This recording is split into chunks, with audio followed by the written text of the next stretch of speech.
So hey anime fans, the series name is What If Naruto Got Harem with Princess Dragon? So let's start the series. These days, the Dragon King Acnologia had little to do and was unable to engage in meaningful combat because nearly all of the more powerful dragons had fled, leaving him with very few opponents. Being the top predator was difficult today, even after engaging in one of his favorite activities, destroying a human settlement. The big black dragon was ready to take flight for a neighboring cave when he heard the powerful cries of a newborn infant in the crater he had created during his destructive rampage. The infant's ocean blue eyes and somewhat tan skin complemented his tuft of spiky blonde hair. Acnologia didn't know what he saw in those eyes, but he knew that if he didn't die, the boy would grow up to be as strong as he was.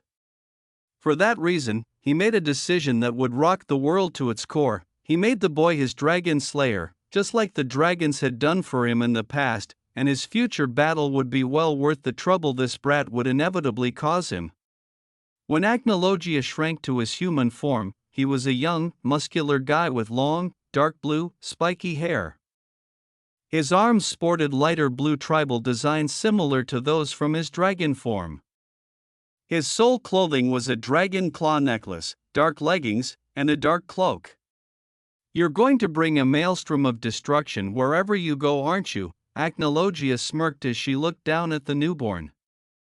The infant simply looked up and giggled at the man holding him. "You like that? Well, from now on your name will be Naruto." Acnologia then left for a nearby cave, leaving the destroyed village of Whirlpool completely destroyed and without any remaining inhabitants. 5 years later, Naruto, who was now 5 years old, was playing in his and his father's cave. He was going to begin training today, and if only his slothful father would get up, Naruto would be able to sleep through an earthquake. When he eventually had enough and decided it was time to wake him up, he did what any normal 5-year-old would do. He threw big pebbles at the most dangerous dragon in the world, at least as big as himself. Naruto yelled at the top of his lungs, "Damn it, Dad, that hurt," and the Dragon of Apocalypse simply looked up and responded, "You shouldn't throw rocks at people's snouts then, should you?" A lucky rock struck the large dragon's nostril directly, causing him to sneeze and wake up. Naruto was also blasted across the large cave and into a large boulder. "But you wouldn't get up, Dad. Why should I? What's so important about today? Today's the day I start my training," Naruto retorted angrily, threatening to throw another rock out of principle. "Oh, was it? Well then sit down and cross your legs to start." The young blonde followed instructions to begin as soon as possible. "Now to start, I want you to search down and try and find a source of power around in your stomach area." As he searched, Acnologia changed into his human form, and the blonde's magic burst around him in waves, an impressive amount for a 5-year-old. "Naruto, your magic is mostly attuned towards wind, so we will start with fire as it overpowers wind." Naruto looked at his father bewilderedly and asked, "Why would we start with the one opposite to wind? Shouldn't I start with wind? And what is your dragon element? You never told me." The strongest dragon slayer used up some of his son's magic energy and ordered him to stop. The black dragon laughed and glanced at his son. "Unlike all of the inferior dragons, I have mastered every form of elemental dragon slayer magic, and in time so will you. Now to why you will learn fire first, it so that your magic does not get accustomed to your natural alignment. If you try to learn another form after you learned wind first, you could possibly die." The young, soon-to-be slayer got up and yelled, "Okay, what's the first step?" Acnologia gazed down at his son with pride as Naruto looked down and then gave his father a similar smirk. "Well, what are we waiting for then? I still have a long way to go until I catch up to you." The boy gathered a hollowed-out log, some dry leaves, and a sturdy twig because step 1 is to consume fire as magic energy, so go make a fire like I taught you and mold your magic around your lungs and try to eat the fire. Eventually, the fire allowed him to begin his training, so his efforts were not in vain. He focused, applied magic to his lungs, and took a long breath, but the fire just slightly moved while he was not eating anything, so he began the process over. He eventually succeeded in eating a small amount of fire an hour later, but he began coughing up smoke and his father laughed thunderously, saying, "This is going to take a while, but you're progressing well." He returned to work after hearing his father say one last thing before all of his training turned into a bluer. "Welcome to hell, Naruto Uzumaki, Prince of the Dragons." After 5 years, the young dragon slayer was incredibly amazing at the age of 10. He had mastered all the fundamental elements as well as a few more complex ones. He was also proficient in the usage of fire, water, wind, earth, lightning, light, dark, and ice, and he even knew a few secret arts for each. He was currently enjoying eating a bear he had captured with his father seated across from him. "Naruto, I have trained you for 5 years, so now is the time to travel on your own to hunt dragons and make a life for yourself. When you think that you are strong enough, come find me and we will fight when we do," Acnologia said, announcing that Naruto would depart today and travel alone.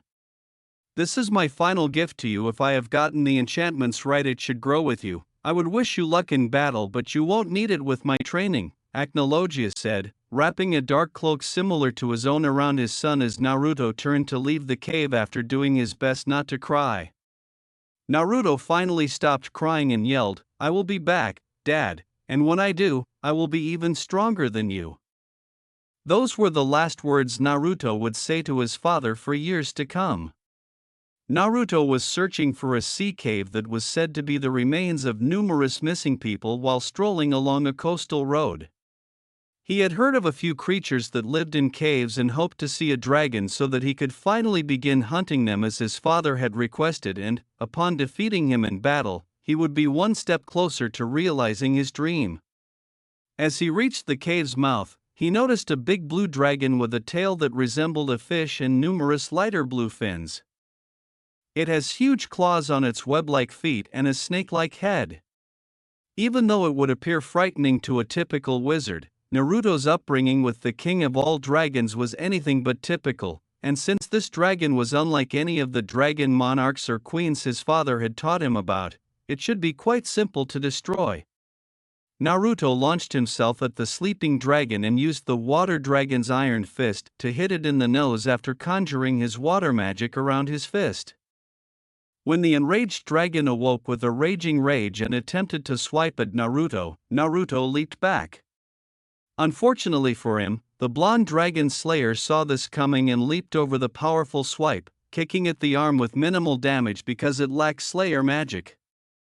The blue dragon was charging up his dragon's roar, but fortunately, he was still young and not very intelligent, still believing that he was the superior warrior. From where he stood, Naruto witnessed this and grinned, knowing that the dragon was now defeated. As soon as the dragon triggered the blast, he opened his mouth and swallowed the water beam, increasing the power and destructiveness of his magic. He then returned the raw with his own water dragon's roar. The blast knocked the dragon back into the cave and left a large scar across his head and body. The high-pressure water blast left the dragon's maw with enough force to cut stone and would have killed any lesser enemy, but the dragon slayer was prepared. When the water beast realized it was outclassed, it began to flail its tail and headed directly for Naruto, who did not see it coming since it left a huge scar across his belly that would undoubtedly scar. As his vision began to turn black, he jumped above the dragon and sent his magic-infused foot down as hard as he could, cracking the skull with his water dragon's claw. The last thing he saw before passing out was a young man with black hair wearing a black and white toga. He did this because he wanted to finish this quickly before losing concessions. When Naruto woke up, he attempted to get up but stopped when he felt agony in his abdomen. Glancing down, he saw that the cut he had received was covered with bandages and stained with blood. As he looked around, he noticed that he was still in the cave where he had slain his first dragon. He felt proud of himself because he had killed his first dragon and, had it not been for his own conceit, he would not have even been harmed. When he finally realized that someone had saved him, he turned to face the black-haired man who had done so. The man saw him too and said, You were lucky that I found you, or you might have died from that dragon claw, in a quiet voice. Naruto could see the worry in his black eyes, and Naruto gave him the well-known fox-like grin. Thanks for that. My name's Naruto Uzumaki, what's yours? Looking at the older boy, Naruto recalled a crucial life lesson his father had taught him. What can I do to repay you for saving my life? The man smiled slightly, because this boy reminded him of his younger brother, although not as foolish. My name is Zeref Dragneel. It's nice to meet you, Naruto. The Prince of Dragon's chest swelled with pride, and after finally pushing himself up off the ground and leaning in the dragon's corpse for support, he decided to tell the nice man all about his dad. My dad is Acnologia, the Dragon King. Zeref's eyes widened. He never imagined that would happen. My dad told me to always pay someone back for what they have done for me, Zeref said with a bright smile, because he taught me all I know and I will defeat him one day. Zeref chuckled slightly at the child, who talked with such assurance that he nearly believed in him. He then left the cave where Naruto was staying to get more sleep. Well, I must be off now, Naruto. Remember, I will come back one day for that favor, he said. Naruto was nearly prepared to accomplish everything he needed to do to obtain what he desired from the dragon's body, since he was sufficiently refreshed to move. He started his own claw necklace by kneeling at one of the dragon's hands, pulling out a hunter's knife, and using his dragon-slaying magic to cut off one of the claws. Like his father, he couldn't wait until it was finished because he would look so awesome. His first kill merited this respect, so he ate his prepared fish and consumed the fire before leaving the cave and punching the entrance with a magic-infused fist, causing it to collapse and burrow the dragon. Naruto pondered how long it would take to discover his next prayer as he wandered aimlessly. After all, he knew that his senses were much duller than that, and that most of these dragons could conceal from his father. Finding and killing as many dragons as he could was his first goal. He hoped they would be tougher than his first one because it was only a small fire. Perhaps a Dragon King would be a better challenge. The road ahead might be dangerous, but he knew that no matter what his life's goal was, he would eventually reach it. The next step was becoming stronger, and he knew that the only way that was happening was by fighting and killing more dragons. Naruto was officially lost. After days of trekking, all he could see were trees and a few stray animals. He didn't know how he got lost. After being on the main trail for a minute, he found himself in a random woodland with no signs of civilization. At moments like these, he hoped he didn't often get lost. The trail wasn't particularly difficult to follow, but he still managed to make mistakes. At least he never had a dull time like Naruto Uzumaki, constantly getting to experience new and intriguing places. Before a loud rumbling rocked the ground and a terrible cry reverberated through the woods, everything was quiet. Naruto raced straight to the scene and discovered a little girl clinging to a ledge from a freshly formed fissure in the ground. As soon as he realized she was in danger, he grabbed the girl by the arm and pulled her up so she wouldn't fall and perish. As he examined her for any lingering injuries, he gently set the girl down on the ground to help her feel secure once more.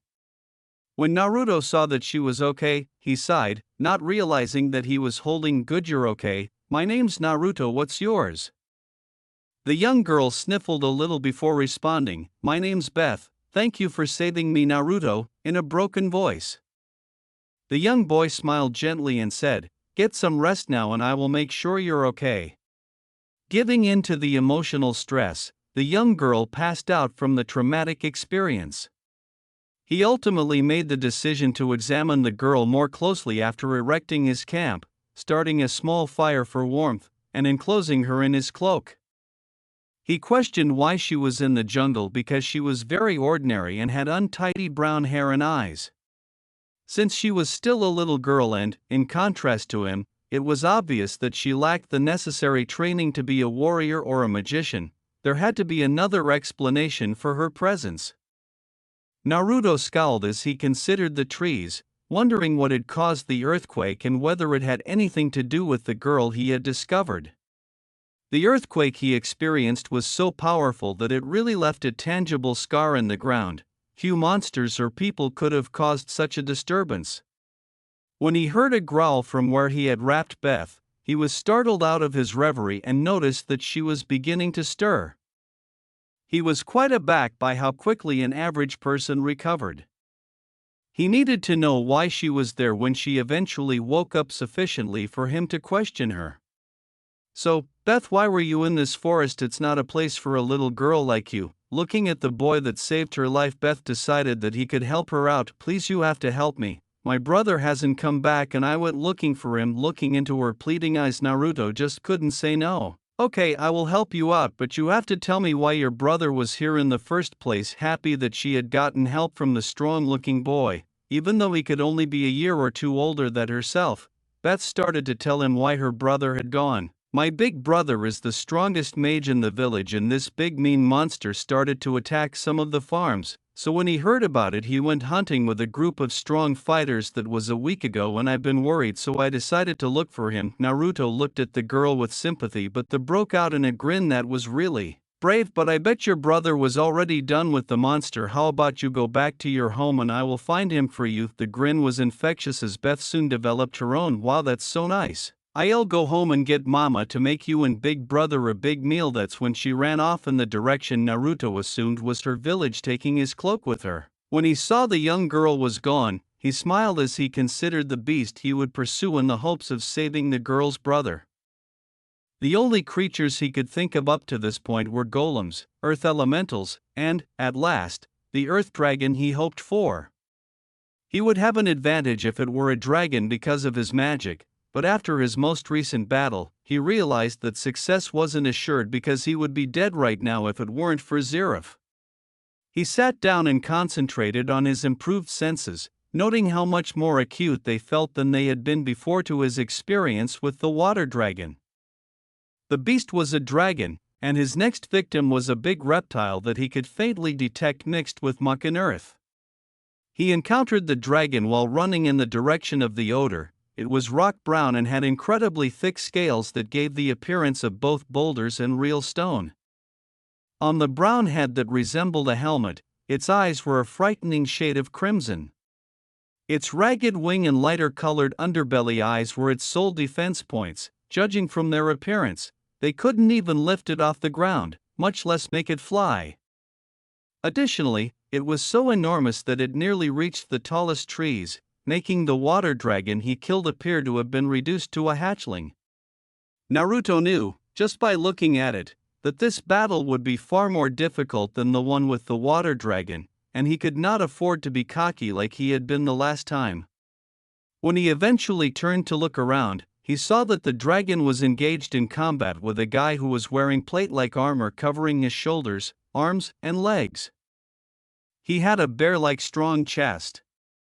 He looked like a fierce warrior with his ginger hair drawn back into a Viking braid, no hair on the sides of his head, and the beginning of a beard on his face. Along with being tall, he was definitely 6'1" and muscular. His fists were glowing white magic, which he used to battle the dragon. Even though he was still injured, he was struggling to protect the group of men behind him who appeared to be either dead or unconscious. After all, it was slow, so Naruto wondered why the man was working so hard to keep them safe when he could have fought the dragon more effectively if he had been moving. He finally got tired of watching the fight, so he decided to join in. He launched himself at the dragon and hit it on the side of the jaw with the earth dragon's iron fist, causing it to lose his balance and take a few steps back. "Don't worry, Naruto Uzumaki is here to help," the older male said, looking at his savior in shock. "No time to celebrate, kid, it's coming back, help me lead it away," he said, before he could begin, but the dragon had already regained its bearings and let out a roar. "Dragon elements always make me feel so much stronger," Naruto yelled, allowing a brown aura of magic to surround him. The dragon narrowed his red eyes as the boy consumed his attack. He wasn't the strongest earth dragon, but he wasn't a slouch either. For the first time in ether battles, the dragon said, "So you're a dragon slayer? No matter, I will squash both of you like bugs under my claws." His voice sounded like he was gurgling on rocks, and he said, "My name is Rumble and I will be the one to kill you and the pathetic humans next to you." The ginger mage stared at the dragon in disbelief as the dragon looked down on him and his men the entire time they were fighting, never once displaying the ability to speak. Crushing evil, spreading the truth, Empyrean was his shout as he jumped at the dragon and punched him squarely on the snout while using his most potent offensive magic. The words, "My name is Jason Clive and I will not allow you to look down on me or my men," brought Rumble hurtling backward, bringing down a big cluster of trees in the process. Naruto gazed at the man and was amazed that he could send one flying without even utilizing Dragon Slayer power. Naruto turned to Jason and called out, "It's about to attack again, we have to end this quickly," realizing that the dragon was going to rise and launch another attack. Following Naruto's attack on the dragon, Jason nodded and punched the ground, causing it to break as Naruto leaped into the air. Rumble was unable to dodge Naruto due to the broken ground, so he brought both of his hands together and slammed them down on his head, screaming Earth Dragon's jaw as his head smashed into the ground, causing the creator to grow larger and a massive dust cloud to form. The dragon's fist appeared more spiky than before, and as soon as it impacted the ground, another crater was created and rocks flew, so Naruto and Jason leaped back, bracing themselves for the next blow. Rumble was hit twice as hard by Naruto's Earth Dragon's talon to the chin and Jason's aerial crash magic fist to the skull as they attempted to counterattack, jumping back from the explosion to minimize damage and only receiving minor wounds from the rubble. Rumble eventually spotted a gap and used his larger tail to strike both Jason and Naruto with a powerful blow, breaking Jason's right arm and a few ribs in the process, rendering him unable of fighting. While he and Jason had a chance together, Naruto knew he was not going to win at this rate. His earth magic was insufficient to defeat a fully grown dragon, he needed something more powerful than stone, like iron.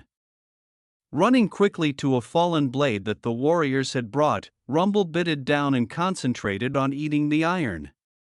Thinking that his blow had killed the annoying human and dragon slayer, he didn't notice the attack until it was too late. As the dragon roared in anguish and sucked its final breath, Iron Dragon's lance, demon logs, spears of iron pierced it, and Naruto won the battle. He hauled himself over to Jason after dragging his excused body to retrieve his new claw and placing it next to his water dragon's claw. "You can't give up after the fight you put up, so I've got to get you to your sister now." The Crash Wizard laughed, and this boy was something else. "You're right, come on, let's get the others home too," he said, helping them to get up and encourage one another. Naruto approached the group of soldiers and used his remaining power to make an ice sledge, which he and Jason then placed the dead and incapacitated warriors on. The only fighters still conscious began pulling the ice sledge in the direction of the village until the last of them were safe, and when they reached the gates, Jason and Naruto felt comfortable passing out. Two individuals caught them before any of them could fall to the ground, a bald, bearded man named Jason and an older woman with ginger hair who resembled Beth. Before they were struck by blissful slumber, that was the last thing they saw. After every dragon battle, Naruto woke up wondering if he would pass out. He hoped not. Additionally, he observed that he felt stronger, much like he had after slaying his first dragon. His senses were keener, his muscles were more powerful, his skin was more resilient, and his mind was clear. He realized that his next objective was to battle a dragon of that level alone. Removed from his mind by an adult, Naruto turned to face the disturbance from the bed he was in. Jason, the man he had battled with, was on a different bed and was gradually coming to, as he had just moments before. The Crash Mage's armor had been taken off, and he was bandaged from head to toe. When he looked down, he saw that his cloak had been draped over him like a blanket and that he was in the same state as Jason. The elderly woman who had caught him just entered the room as the door opened. "You recovered faster than I thought you would, thank you for helping my children," she remarked in a gentle motherly voice, holding a bowl of something in her hands when she realized Naruto was awake. "You're up before my son and he has always had an incredible recovery time," she said. "How long was I out?" Naruto asked the woman, glancing at her. "You have only been out for a day. When my son wakes up, could you come to the kitchen? I'll go make you something to eat because I'm starving." After saying that, she walked out of the room and toward what he thought was the kitchen. After 5 minutes or so, Jason finally woke up and said, "So you're awake?" "No, your mom said that we should go to the kitchen now." With a small nod of recognition, he rose and headed into the kitchen, Naruto following him. There was bread and a variety of meats on the table. There were only 6 seats at the table, but there was enough food on it to feed a big crowd.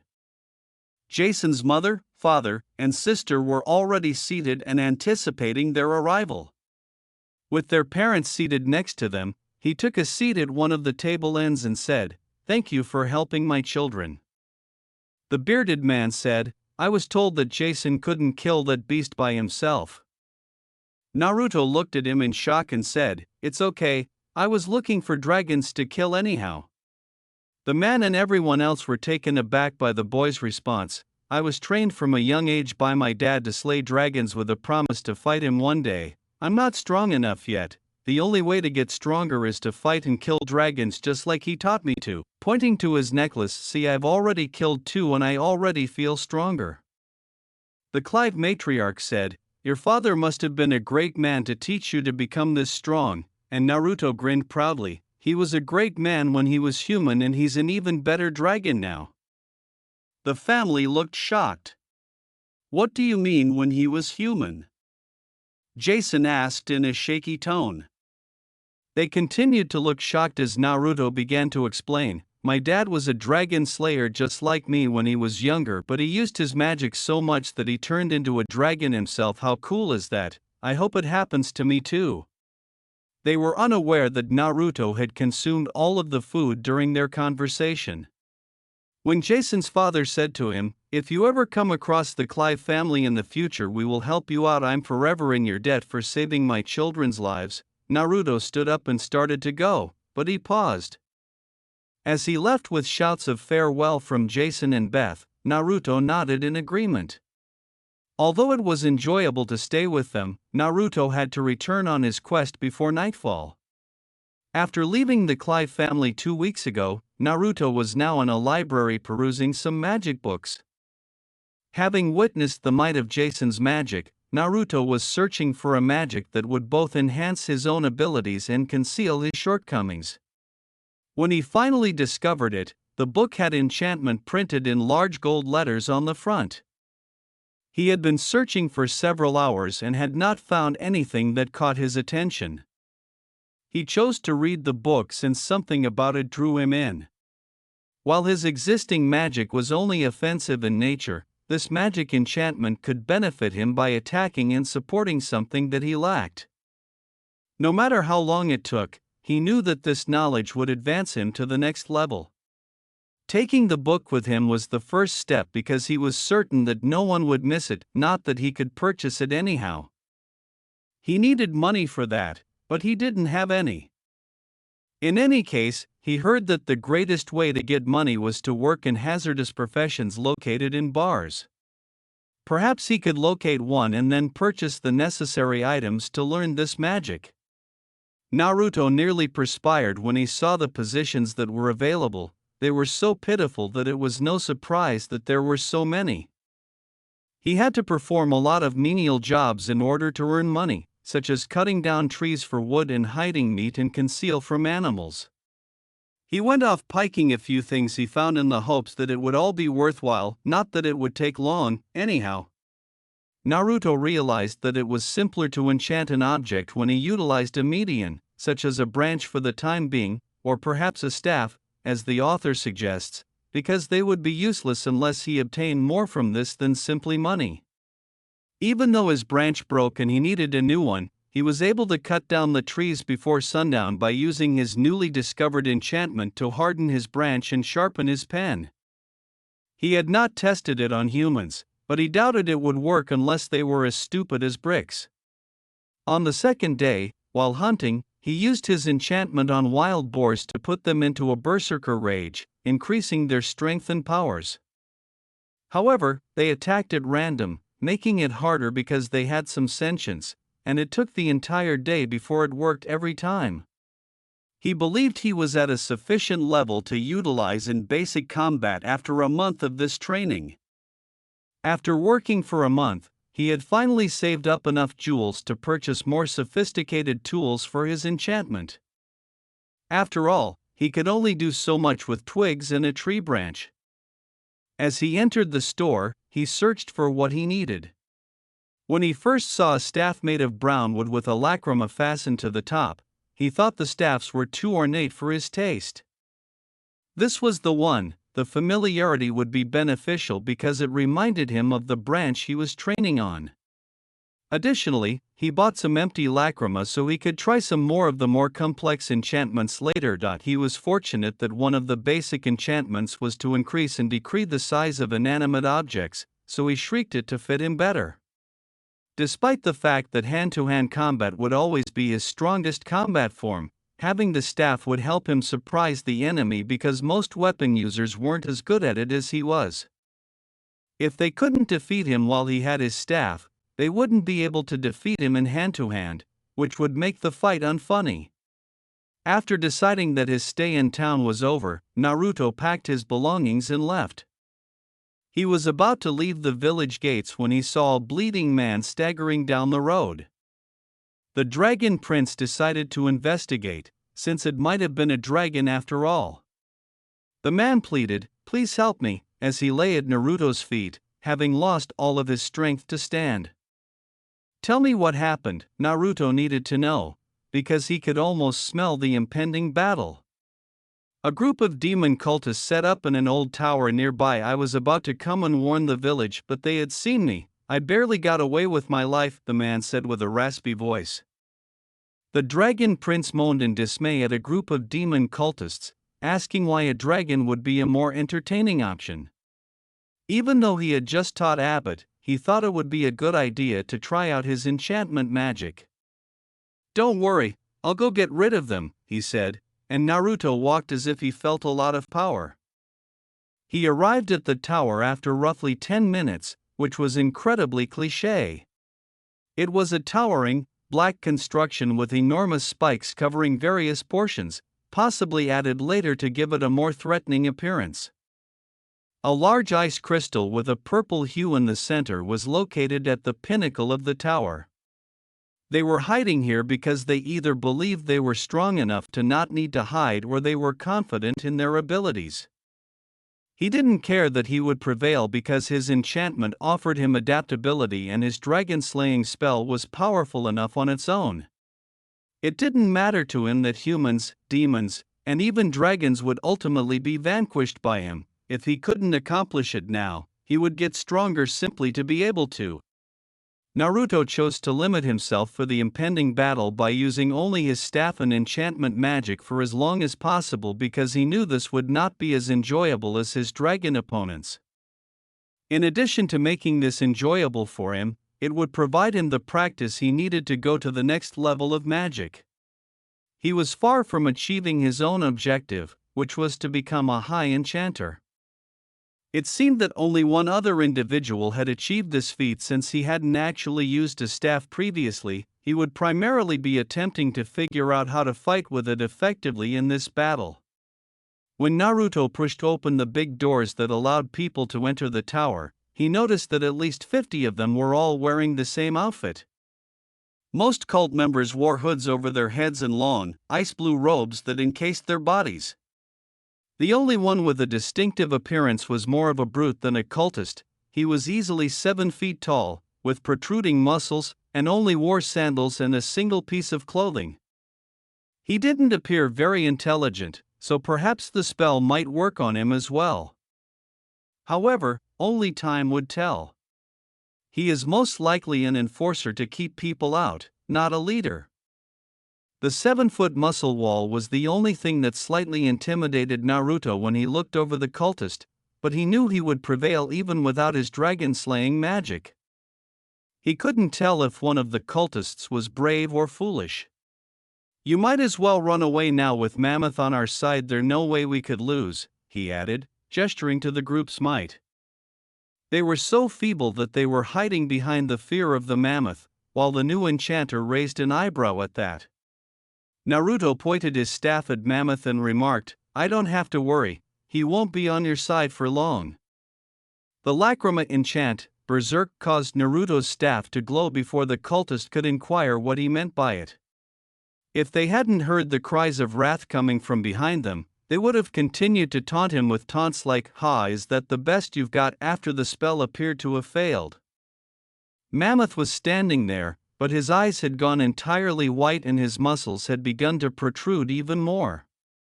The top of his head had caught fire, and his remaining teeth had turned into fangs. They were going to inquire as they were unable to determine what was wrong with him when Mammoth began to flail his arms erratically, threatening to send his own soldiers flying. Naruto watched the battle because he found it almost as exciting to watch his own magic work as it was to battle a dragon. Enchantment truly was a magnificent power, and it was so much entertaining to watch Mammoth battle his own soldiers while they gave it their all. Approximately 12 of the smatter cultists charged after some of them began telling others to attack the kid if we kill him. The boy's smile widened as he was finally allowed to join the battle. Naruto used his staff's pardon ability to swing at the gang, striking 2 of them while the others either dodged him or were out of reach. They chose to use magic to assault the youngster after realizing that 2 of their men were being defeated by a single strike. They sent magic bolts at him, choosing to dodge rather than consume them. When Naruto leaped aside, a flying body that the mammoth had flung struck him. Naruto hurriedly stood up and attacked before any of them could regain their senses, forcing them to leave the battle. The others were afraid that this child had killed them all because of what he had done to Mammoth, and that the boss would murder them if any of them survived. It appears that Mammoth had finished with the others because just as the cultists were about to launch their last assault, they were all struck by a strong blow that knocked them out. When he realized how much his body had been damaged by the spell, he fell forward and into unconcise, returning to its original shape.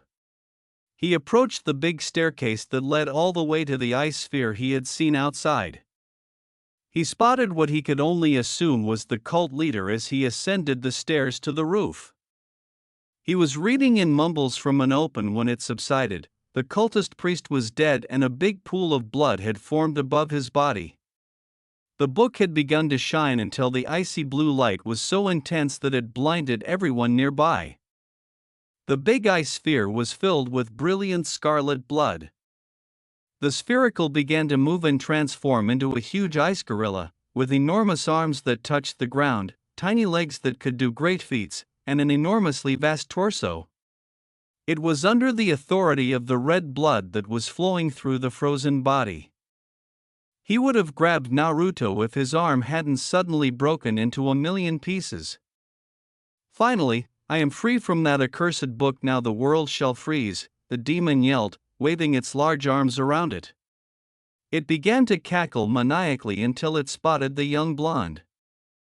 "So my first meal has been delivered to me, how wonderful." The arm then reformed, shocking Naruto, who said, "How I destroyed that arm."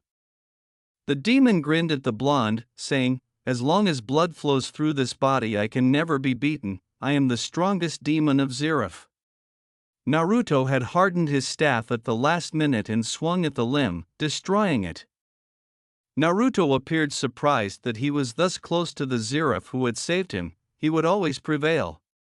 "It does not matter if you need your blood to live, I will just take it away," Naruto yelled. Naruto stabbed the staff into the earth, creating a dust cloud and cracking the ground, knowing that he would have to go all out right from the start. Within the dust cloud, 2 orange glows were visible until they began to move, and Naruto emerged from the cloud with a fire-covered fist. "See, I told you I cannot be destroyed, you cannot beat me, let me show you my power," the Dragon Slayer said, rushing at the demon with a relentless barrage of fire that caused the top of the demon to explode into shards of ice before reforming seconds later. The self-proclaimed demon god sent down his spikes of ice to give away under the abuse. Naruto landed on the lower floor, searching for something to help him capture the demon blood. By chance, he spotted a gold chalice, which gave him an idea.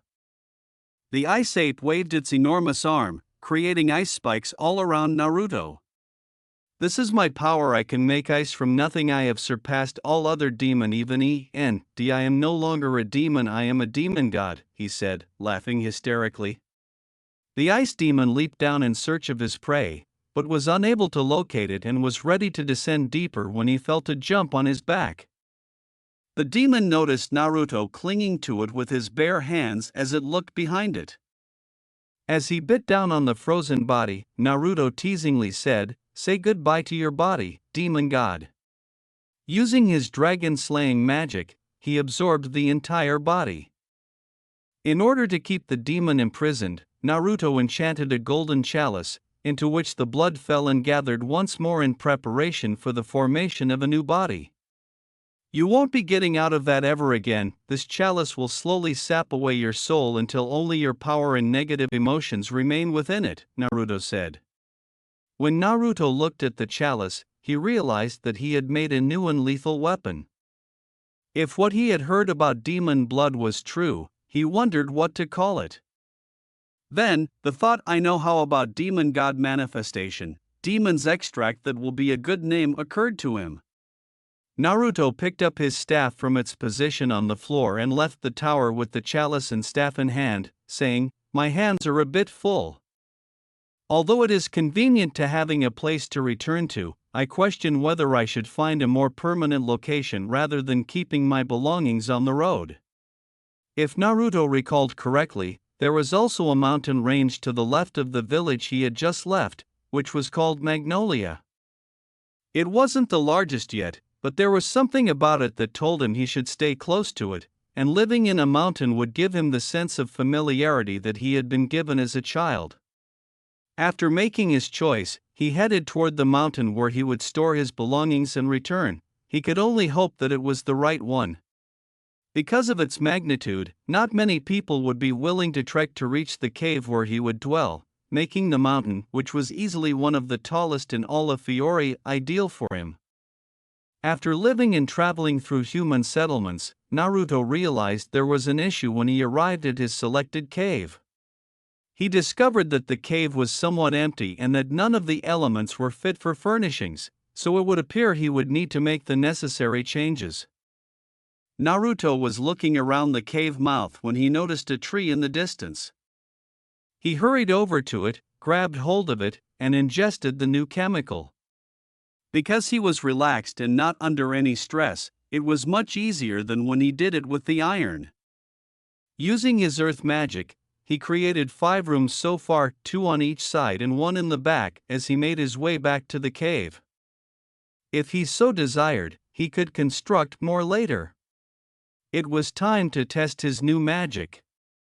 He closed his eyes to focus better, and when he opened them, he saw a simple wooden bed frame, desk, chair, and bookcase, all exactly what he had been hoping for.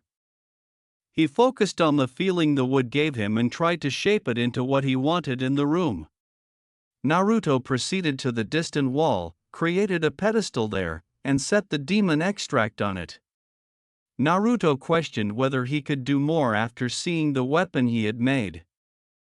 As an enchanter, he could raise the level of already existing weapons, like his staff, but creating something entirely new made him question whether he could still build new ones.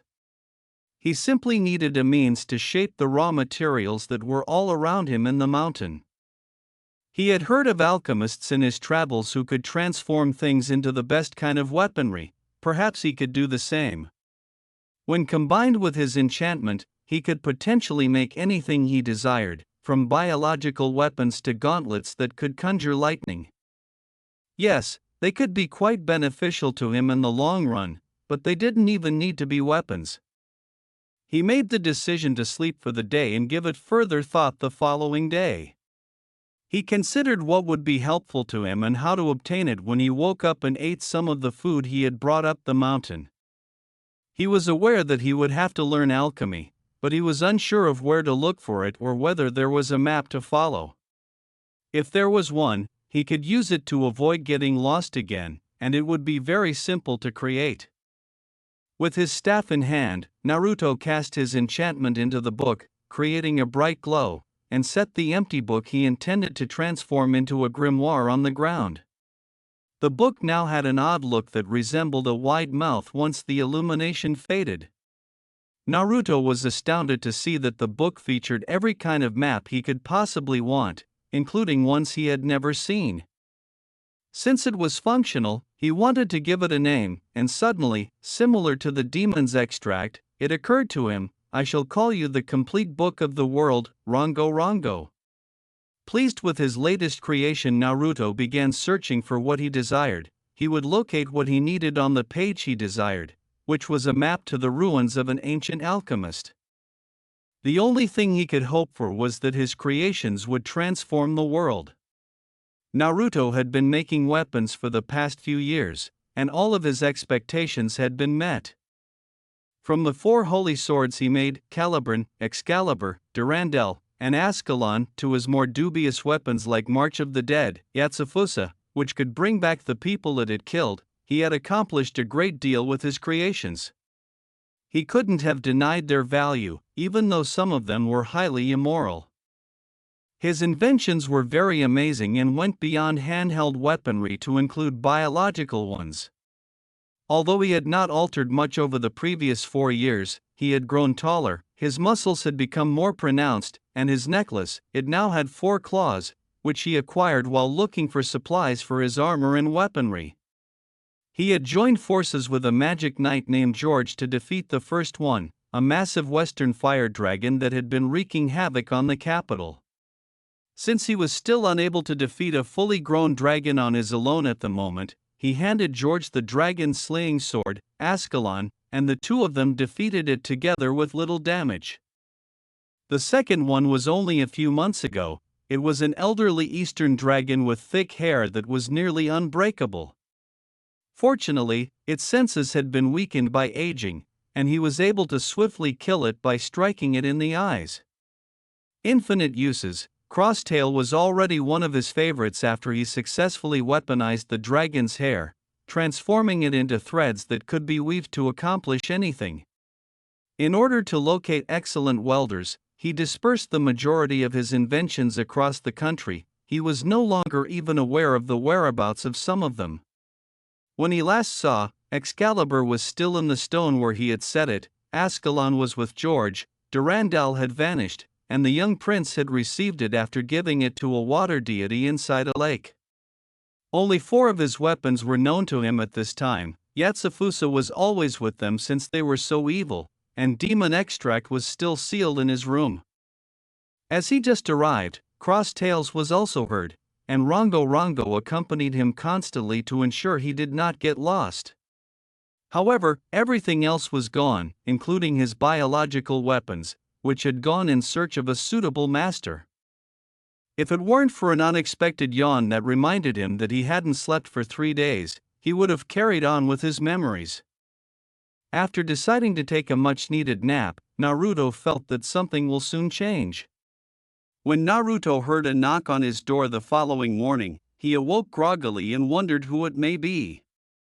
He opened it to see that Zeref Dragneel, the guy who had saved him 4 years prior and to whom he owed a favor, was at his door. "May I come in?" "I have come to collect that favor," he murmured in the same gentle voice as before. Naruto bowed his head and motioned for him to enter after deciding to let him in. "So what do you want me to do anyway?" was the first thing Naruto said after they were both seated. "I want to send you into the future," Zeref stated, glancing at the dragon slayer in front of him. Incredulous, the blonde asked, "What do you mean future?" "I have made a doorway that will be able to go into the future and I want you to go through it." "Why me though? What could you gain from it?" "Me and a group of dragons have a plan that will change the world, but it can only happen in the future where the magic energy in the air is stronger than it is now." "So how does that involve me?" We will be sending 5 dragon slayers into the future, but I will send you before that to create a safe place for all them to gather. I owe you a lot, but this is a pretty big thing you're asking of me. I know how much you like to kill dragons, so I will tell you of 3 that you can't find, and in 1 year you will meet me on an island off the coast. Finding 3 dragons seemed too fantastic to pass up, and Naruto believed that he would become even stronger if there was more magic in the air in the future. Fine, it's a deal, so tell me where the dragons are. Zeref appeared content as his plans began to come together. The first is Venom, a poisonous dragon that lives in the swamps near the boundaries. The second is Han, a steam dragon that lives in the opposite mountain range. Lastly, the lightning dragon Queen Electra will be your hardest opponent to yet. She is located on the island where we will meet in a year, and once you have defeated them all, I will send you through the portal with the assistance of my allies. Zeref then left Naruto's cave home.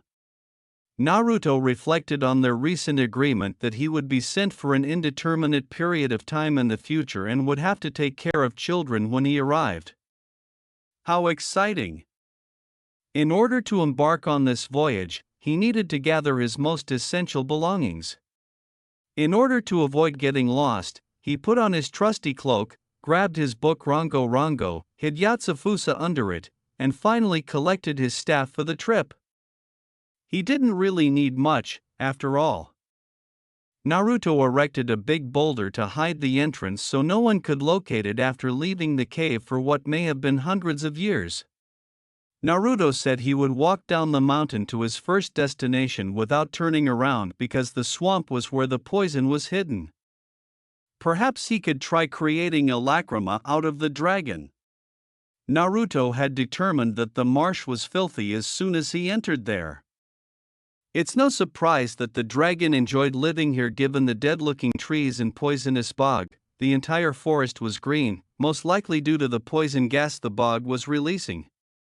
Fortunately, he had already eaten it for safety and protection from the dragon.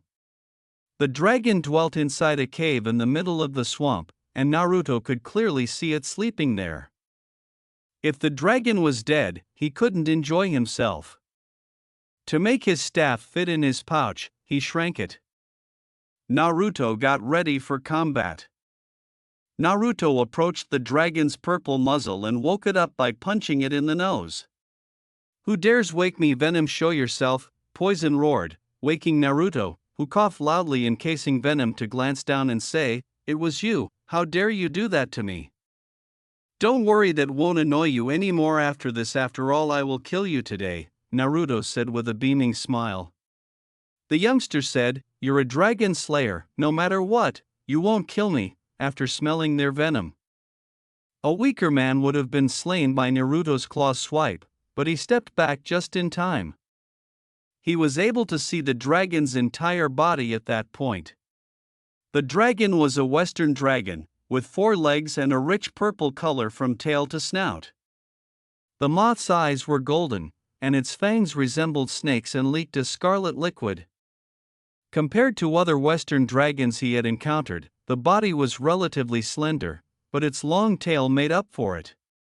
In addition to having a snake-like head, it would likely be mistaken for an enormous snake if its legs and wings were removed.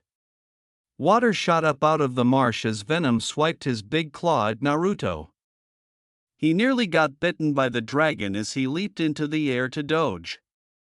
Naruto noticed that the crimson material from his fangs was melting the remainder of the tree when he turned to face the trunk after the bite was so powerful that it split the tree in half like a twig. Naruto did not want to get struck by it because it appeared to be harmful. He screamed Poison Dragon's Iron Fist to begin his counterattack, which struck Venom's head side and sent him falling into a tree, knocking it down. It swiftly recovered and roared at Naruto, who then ate it. Unaccustomed to the potent poison, he became confused and was struck by the tail, which sent him flying and made him cough up blood. When Naruto leaped back towards the dragon, he used his Poison Dragon's Iron Fist to enchant his right arm muscles into such power that the veins bulged. The punch that resulted created a shockwave over the area, separating the water and causing the dragon's skull to cave in. I put too much magic in the enchantment again. Naruto clenched his teeth and yelled in agony as his arm went limp at his side. He quickly created a sling for his worthless arm to keep it out of the way by taking some fabric out of his purse. It was time to create a lacrima, so he took out a blank one and laid it over the dragon's corpse. With his staff in hand, Naruto began the process of extracting and transferring the magic to the lacrima. Due to his lack of experience, this process may take a few days or even a week to finish. He had a year to eliminate all the dragons before he could meet Zeref and his companion, which was fortunate because it allowed him to move at his own speed and possibly craft additional weapons as he went. It took him more than a week to successfully create the lacrima, and the only reason he hadn't passed out from sheer weariness was because of his absurdly vast magic reserves and the constant refill provided by the poisoned air. Naruto picked up the now deep red lacrima and put it in his pouch. He was so hungry that he could eat a dragon, so he decided to stop, which was a wise move. He only needed to boil the dragon before he could consume it. Naruto felt full after eating the dragon, which tasted amazing. There were 5 now, and there would be 8 when he finished gathering his new claw and added it to the necklace. He began to think about his next battle, but he had no idea what Han the steam dragon could do because it would take a month or 2 to get to the mountains. As far as he knew, steam was only useful for heat, and he was already totally resistant to that, so he knew he would win the battle. As he traveled, Naruto pondered what he would do when he got to the future. He didn't think many dragons would remain because his father would kill them, and he sincerely hoped that there would be something to do because he couldn't stand to do nothing. He also questioned whether his weapons would be well known at that point, whether people would still remember dragons, and most importantly, if he would face any challenges. Even if he were the one to do it, he could only hope that the future would be exciting because only time would tell.